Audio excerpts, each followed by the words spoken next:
નમસ્કાર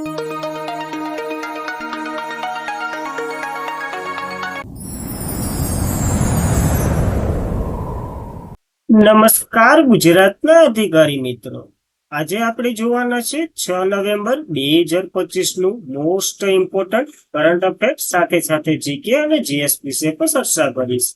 તો ખાસ કરીને ચેનલ ઉપર નવા હોય તો ચેનલને સબસ્ક્રાઇબ કરી લેવી, વિડીયો પસંદ આવે લાઈક કરવો અને તમારા મિત્રો સુધી અવશ્યથી શેર કરી દેવો. તો ચલીએ આજના ઇમ્પોર્ટન્ટ ક્લાસની આપણે શરૂઆત કરી દઈએ. તો સ્વસ્થ સંરક્ષણ 2025માં કયા શહેરને સૌથી ગંદા શહેરનો તાજ પહેરાવવામાં આવ્યો? તો મદુરાઈ, જે મંદિરનું શહેર તરીકે પ્રખ્યાત છે, એને સૌથી ગંદુ શહેર કહેવામાં આવ્યું.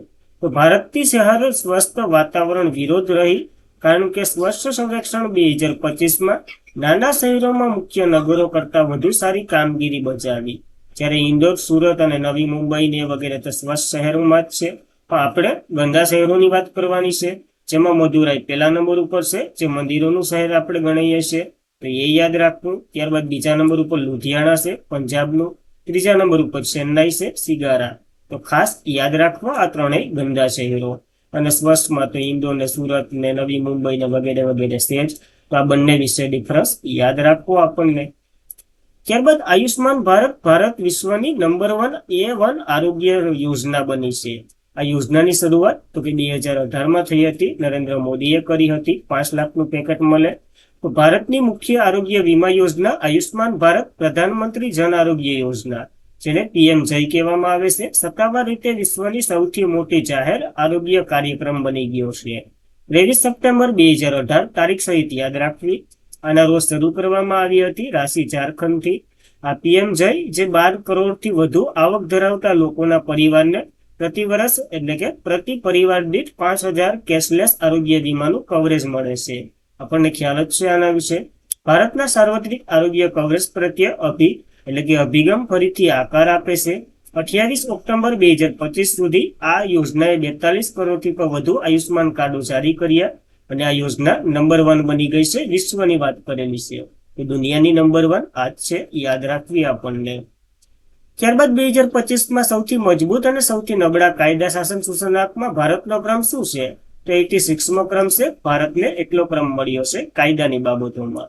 તો કાયદાનું શાસન એટલે કે એવો દેશ કાયદો શાસન હોવું જોઈએ જે બધા તમામ નાગરિકો માટે સમાન પાલન કરવું જોઈએ, ભલે તે અમીર હોય, ગરીબ હોય, અપંગ હોય, જેવા જેના ગુણ એ ટાઈપના બધી માટે સમાન. અને World Justice Project rule of law index 2025 કાયદા શાસનમાં સતત વૈશ્વિક ઘટાડો નોંધાયો છે અને રિપોર્ટ મુજબ 68 દેશોને જે સ્કોર ઘટાડ્યો છે અને તે આરોગ્ય સુધી સૌથી વધુ ઘટાડો નોંધાવવામાં આવ્યો છે. કારણ કે કાયદા નોટ ઇમ્પોર્ટન્ટ, આપણે તો અહીં એવો જ નિયમ છે, કાયદા તોડને કે लिए બનાવી જાતા है. બીજા નંબર ઉપર નોર્વે છે, ફિલિપાઇન્સ. તો સૌથી સારામાં સારું પાલન ડેનમાર્કમાં કરવામાં આવે છે કાયદાનું.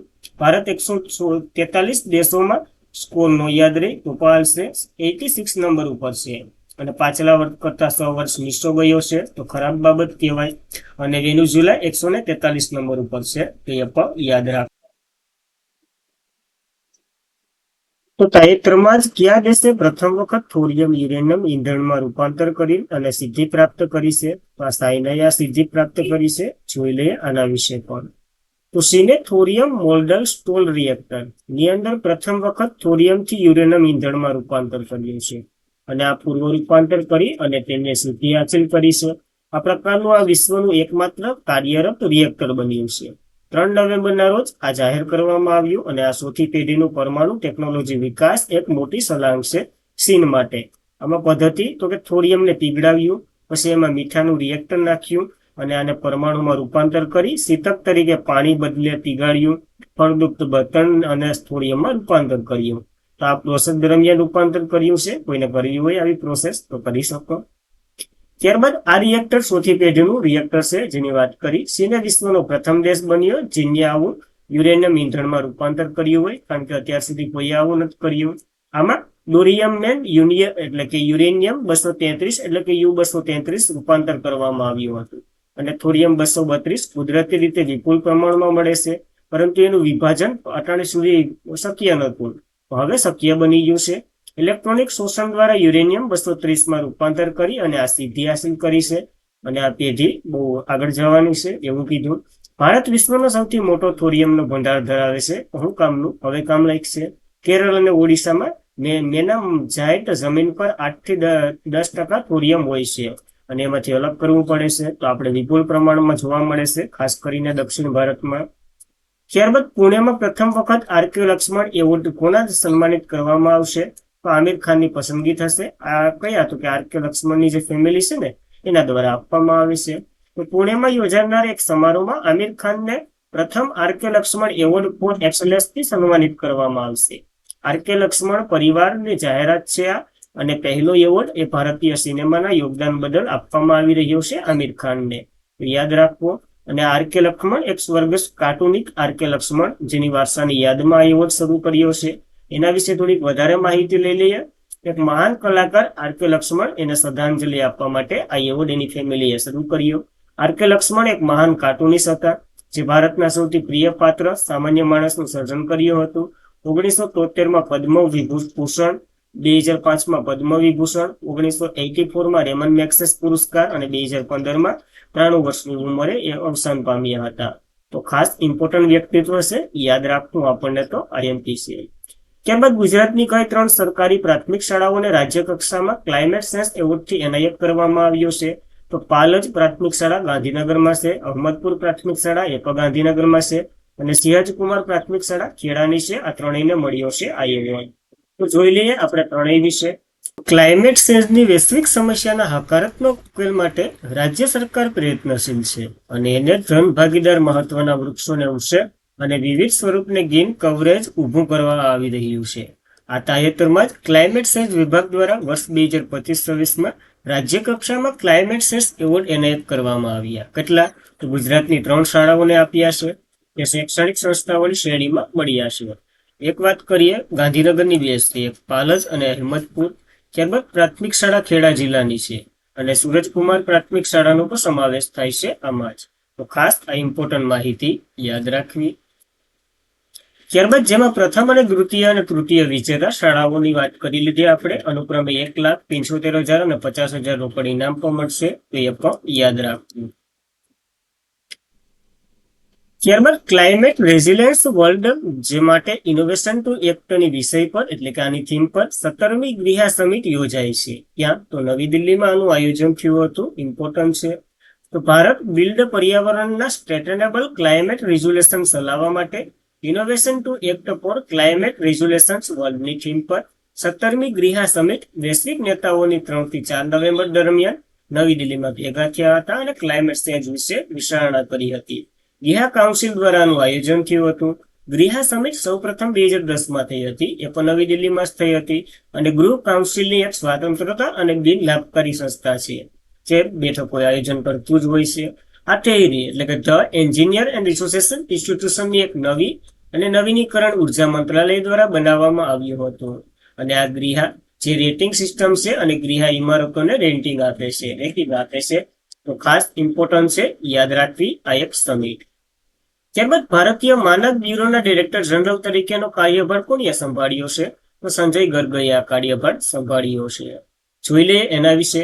તો કેરળ કેડરના IS અધિકારી અને સંજય ગર્ગ મહિનાની 1 તારીખથી આ બ્યુરો ઓફ ઇન્ડિયા સ્ટાર્ટર્સ જે ડાયરેક્ટર જનરલ તરીકે ચાર્જ લેશે. તો ખાસ ઇમ્પોર્ટન્ટ. જ્યારે આ સંસ્થાની વાત કરીએ કઈ, તો કે બ્યુરો ઓફ ઇન્ડિયા સ્ટાર્ટર્સની આ સંસ્થા 1947માં સારા ગુણના ધોરણો સ્થાપિત કરવા માટે તેના કામ માટે એને બનાવવામાં આવી હતી. આ 1947માં જ તેનું નામ ઇન્ડિયન સ્ટાન્ડર્ડ ઇન્સ્ટિટ્યુશન રાખવામાં આવ્યું હતું.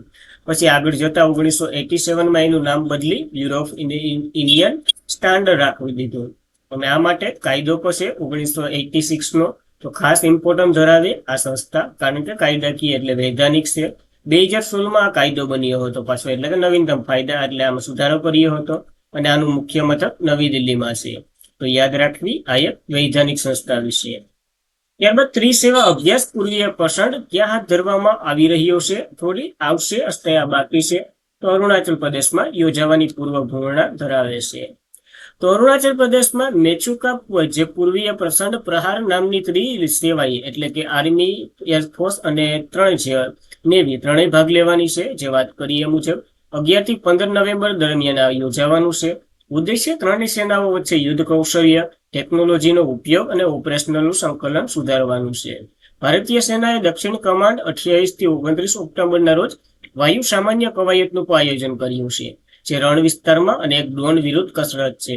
આ બંને કવાયતો એક સાથે ભણી લીધી, યાદ રાખવી ઇમ્પોર્ટન્ટ છે. ત્યારબાદ રામદ્રશ્ર મિશ્રા, જેનું તાજેતરમાં જ અવસાન થયું, તે કયા ક્ષેત્રે સંકળાયેલા હતા? તો સાહિત્યકાર છે, મહત્વના છે કારણ કે ઘણા એવોર્ડો મળેલા છે. તો પ્રખ્યાત હિન્દી કવિ અને લેખક, શિક્ષણવિદ રામદ્રશ્ર મિશ્રા 31 ઓક્ટોબરના રોજ ભગવાનને પ્યારા થઈ ગયા. નવી દિલ્હી ખાતેથી 101 વર્ષની વયે, જેનો જન્મ 15 ઓગસ્ટ 1924માં ઉત્તર પ્રદેશના ગોરખપુર જિલ્લાના ડુમરી ગામમાં થયો હતો. હિન્દી સાહિત્યમાં તેનું ઉત્કર્ષ યોગદાન છે, એટલા માટે જેને પદ્મશ્રી મળ્યો હતો 2025માં, પદ્મશ્રી 2025માં, સરસ્વતી સન્માન 2021માં અને મેં તો યહાં હું સાહિત્ય અકાદમી પુરસ્કાર એના માટે મળ્યો હતો. 2015માં તે કાવ્ય સંગ્રહ અગ્નિ કી હંસા માટે વ્યાસ સન્માન 2011માં મળ્યો હતો. તો ખાસ આ એવોર્ડો ઇમ્પોર્ટન્ટ છે, તો આપણને યાદ રાખવાના.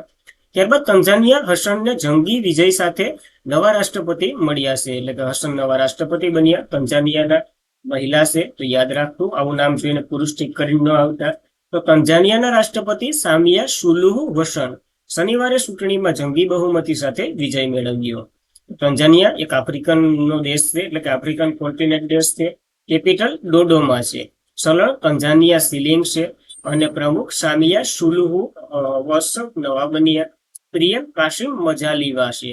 તો ખાસ આવા અઘરા નામ યાદ રાખવા આપણને. અને આજના માટે એટલું જ હતું. ખાસ કરીને મિત્રો, માહિતી પસંદ આવે એક લાઈક બનતા હે, એક શેર કરી દો તમારા મિત્રને. એક વિડીયો પસંદ આવે તો ચેનલને સબસ્ક્રાઇબ કરી લેવી. બીડીએફ માટે ટેલિગ્રામ ચેનલમાં જોઈન થઈ જવું. પીડીએફ વગેરે જાહેરાતો બધી આવતી હોય એ વગેરેની માહિતી આપણે અહીંયા નાખતા રહીએ. તો ડેઇલી માટે, વીકલી, મંથલી બધી કરંટ અફેરની પીડીએફ અહીંયા અપલોડ થતી હોય, તમે જોઈન થઈ જાઓ. તમને જે અનુકૂળ લાગે એ ટાઈપનું વાંચી શકો. તો ખાસ બસ આજના માટે એટલું જ હતું. જય હિન્દ, જય ભારત, ધન્યવાદ.